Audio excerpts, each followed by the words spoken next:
நான் ரட்சிக்கப்பட்ட நாட்களில் எங்கள் ஆன்டி அவங்க ரொம்ப நல்லா ஜெபிப்பாங்க. அவங்க வீட்டுக்கு போனேன்.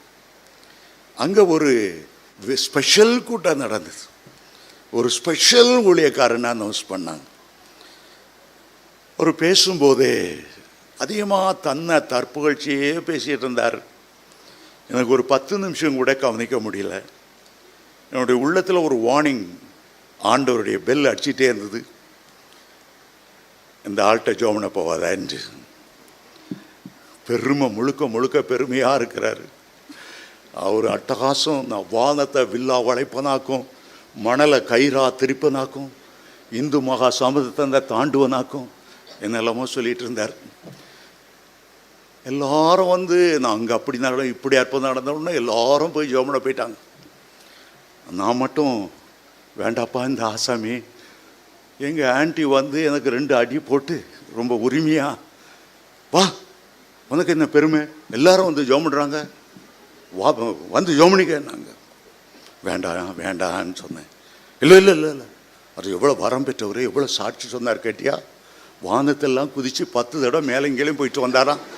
அப்படிப்பட்டவட்ட நீ ஜோமண்ணாமல் இருக்கிறிய, என்னை இழுத்து கொண்டு வந்து வச்சு கொண்டாந்தாங்க. தலையில் கை வச்சாரோ இல்லையோ, என் வாழ்க்கையில் அனுபவித்திராத ஒரு பயங்கர தலைவலி அந்த நிமிஷமே என்னை பிடிச்சிட்டு, எங்கேயாவது தலை போய் முட்டணும் போல் இருக்கு. அவ்வளோ தலைவலி தாங்க முடியல. ஆன்டி தலைவலிக்கு அதுக்கு வேறு காரணமாக இருக்கும், அந்த பில்ஸ் போடு இந்த பில்ஸ் போடு சரியாயிரும். அன்னைக்கு பூரா தலைவலி தாங்க முடியல, அடுத்த நாள் தலைவலி தாங்க முடியல, அடுத்த நாள் தலைவலி தாங்க முடியல. என் ஆண்டவருக்குள்ளே நடத்தினேன். ஒரு அன்பான சகோதரி உண்டு, அவங்ககிட்ட போனேன். தாங்க முடியல, தலைவலி தாங்க முடியல, ஜெபம் பண்ணுங்கன்னு சொன்னேன். யார்கிட்ட போய் தலை கொடுத்தான்னு கேட்டாங்க. உடனே அப்படி சொன்னேன். இப்படி ஒரு ஆசாமி வந்தார், ஆகா ஓகன்னதில் இந்த ஆன்டி மயங்கி என்னை போய் இழுத்து கொண்டு விட்டாங்க. தலைவலி தாங்க முடியல. அவங்க அந்த அம்மா 2 அட்வைஸ் கொண்டாங்க.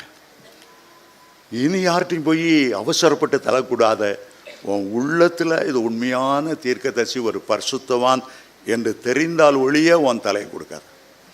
அதே போல் உன் மேலே நிறைய அபிஷேகம் இருந்தால் ஒழிய, உன் மேலே நல்ல அக்கினி இருந்தால் ஒழிய நீ மற்றவங்க தலையில் கை வைத்து நீ ஜெபம் பண்ணாத.